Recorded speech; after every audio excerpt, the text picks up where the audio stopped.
Hey guys, I'm back. Final video for the day, I think. Well, not final upload for the day. There's one not be uploaded. Right, it'll be staggered out. But yeah, so as you can see, got the same books up as before, so you notice it's still the same time. I just have a clock in the corner and do a Simpsons thing where the clock's like moving fast as Fox editing it. But yeah, Yoda Dark Rendezvous. Now this one I picked up around the time I picked up Shatterpoint. Main reason I think I waited till well, to get this again. I was kind of done with last 2 years ago. I was reading no, hang on, 22, 23. Yeah, I was reading a lot of like the Clone Wars era stuff. I picked this up then. It's actually very late 23. I finally read. No, it wasn't. It was early 24, a couple of months ago. But yeah, I put this off because well, I was kind of done with the Clone Wars at that point, moving on to something else. But always meant to read this, and of course, this got the Essential Legends reprint, like Shatterpoint. In fact, that's actually when I bought Shatterpoint in its original form when they reprinted it. But so yeah. No, I do like the Essential Legends, but I only get them if it's like quite a special case. E.g., the Thrawn trilogy, I just didn't like when they put the Legends banner and reprinted them. Thrawn basically appears across all three, which was overkill because you don't get Mara Jade appear on any of them. Or Courtship of Princess Leia, picked up it recently secondhand in like the worst condition ever, and it's actually just almost as cheap to buy it new in the admittedly plainer book cover, but still couldn't really argue at the price it was new on Amazon. But yeah, I figured it's got the Essential Legends treatment. Let's finally give this one a go. And hell, everyone needs a book about Yoda. So, spoilers for, let's just say, everything up to this point and Revenge of the Sith. So yeah, must be about 2 years into the Clone Wars. There's a couple of books in this era that I haven't read, which they reference briefly. Cestus Deception and Jedi Trial, where Anakin becomes a knight. Not read those two because I prefer the Tartakovsky Clone Wars series where you see Anakin become a knight there. I don't need to see in a book. Labyrinth of Evil sort of interferes with the Grievous bit in Coruscant, but it feels different enough. But yeah, I thought that let's give this a go, see what it's like, see how it fits around Clone Wars, having just read Shatterpoint, like obviously about a year ago. And yeah, that was actually it. Labyrinth of Evil, but that felt more not so much Clone Wars, just episode 3 sequel. 2 books I've got there, which I'm going to move because this will collapse. The MedStar books I also read. Did I read them after? I think I either read the Yoda book in between them or before them. I think before. Yeah, I think it was. I know it looks like I've got the handlebars moustache there, but I haven't noticed it's the same beard level. I've it's just darker there. But yeah, thought I'd finally give this a go because mainly focus on Yoda. This kind of bothered a bit more. So in the book Dark Lord Rise of Darth Vader, I can't really cheer, my dog will get trapped by the chair if I do that. Huge part of it's not about Darth Vader. A lot of it is, but a lot of it is about these other characters, like particularly like the one Jedi that will like challenge him by the end. I don't think it mattered because I love the story Darth Vader became part of, and also you get plenty of bits like how he's dealing with living with a new, like most unnatural new body anyone could ever have. Not only is like arm from episode 2, which was replaced, feels natural and real because the Jedi wanted it to. But yeah, Vader's new body, provided by Palpatine, isn't the nicest one to live in, and you get a feeling it's deliberate. So yeah, those are just great chapters. Not just him like wallowing in misery about how he's ended up and how him and Palpatine don't have the faces of victors after what's happened to them. But yeah, this is similar in that there's not enough Yoda, and I kind of didn't like that so much. I'd have much rather read much more Yoda because there's a lot of Darth Vader already out there. It's not a huge. I know Darth Vader isn't like fronting loads and loads of books. He does tend to be like the villain or the like shows up now and then as the bad guy. So it's probably not a huge difference. But with Yoda, I feel like there really is not enough. There's the films, him being a supporting role in say I don't know the Phantom Menace novelization. Yeah, that's kind of it. And there's none of them here. So basically, the plot is Count Dooku sent a obviously phony message of peace, saying if him and Yoda can meet, then maybe we can like call a truce to this war. It's all lies, of course. Of course it is.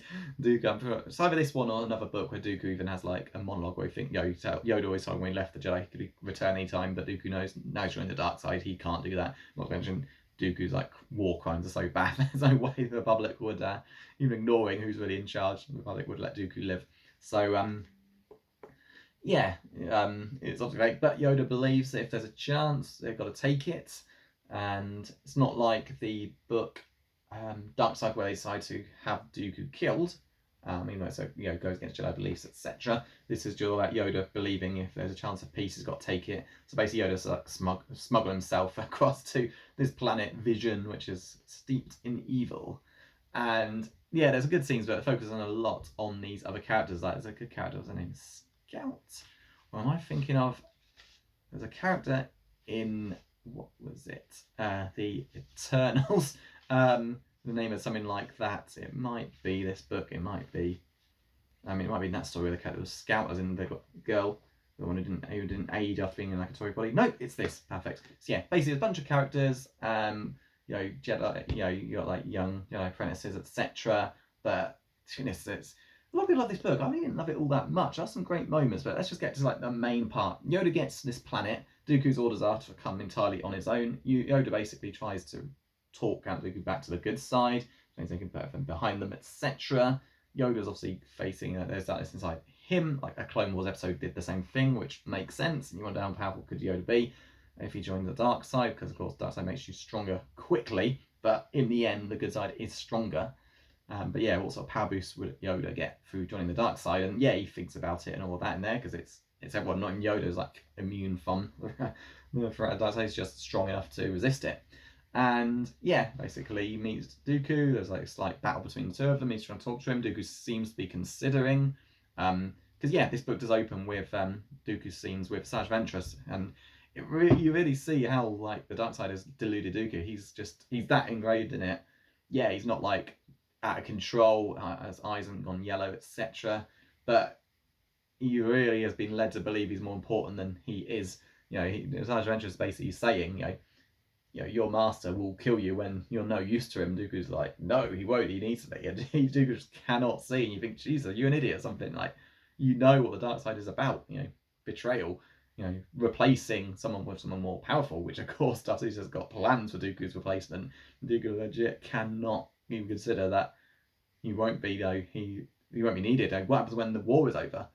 What's going? Dooku's going to the Republic slash Empire will want to have him killed. People want to have him killed for his war crimes, and Dooku's convinced that he's that more important than he is. I'm not going to spoiler, but the episode 3 book goes into this quite well. Dooku finally gets it, and yeah, he just cannot understand this at all.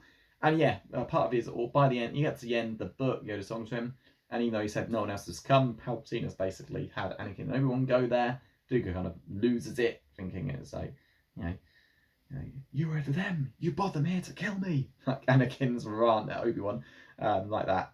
And yeah, basically the chance is over. And that kind of bugged me about the ending, because it was there was no way, especially having, I saw episode 3, but this came out before that, and you just know there was no way it was going to happen. And it felt like it was way too easy. Like I just found a way to much stop what was going to happen happening, which is Yoda perhaps talking Dooku back to go from the brink. So it felt like a shame. There were good Yoda moments, but ultimately not enough for them. And again, more Dooku moments, but not enough for them. I know there have been more recent books like Dooku Jedi Lost, but I've never actually read that. And of course now they're messing with the timeline, like how soon he left. When did he leave the Jedi Order? When did he turn to the dark side? All of that stuff. I won't go into it, but I prefer the original timeline where it was a lot more straightforward. I'm worried like a follow-up would, Sean Stewart would kind of be bound by the new timeline. I don't know. But yeah, overall it's a good book. Then I didn't love it as much as other people did. But then I said same about Shatterpoint. A lot of people love that book and compare it to Traitor by Matthew Stover, which was from the New Jedi Order. And I love Traitor, but I felt like the main character didn't change enough from there. But yeah, I never got the love for Shatterpoint, and kind of a similar thing with this. So yeah, definitely would have liked more Yoda, maybe a bit more Dooku, more bit him thinking about maybe a side adventure does get through to make him realise at least there's a risk he could be like cast aside. But yeah, good book, but I thought it could have been a lot better. And my low battery message just popped up, so I guess it's time for me to go. But yeah, I hope you enjoyed the review. I've got some more to do still. I'll show them next time. It's the final 2 Clone Wars books. Those will actually be up next. This one's about Barriss. No, they're not. Yeah, 2 Mid-Star books, which are both pretty good. And then yeah, Young Adult. Which, no, I don't like that. They're just as good as anything else. The Padme Queens trilogy. So yeah, they're basically all the Star Wars books I've not actually read. And the next one I'm reading, as I've just finished Living Force, is Heir to the Empire. So basically, like Darth Plagueis, it was a reread from 4 years ago. Heirs of the Empire I read 3 years ago, which kickstarted the EU, got me, well, kickstarted the EU in real life, but for me, got me into post Return of the Jedi EU. Yeah, they weren't the first stories, and I actually recommend X-Wing, but at a certain point, but, well, they say start there, so I did. So that'll be what I'm reading next. So I'm looking forward to reading that, seeing if it's what it's like. Like in the old channel Retro Rebound, does it still hold up after 3 years?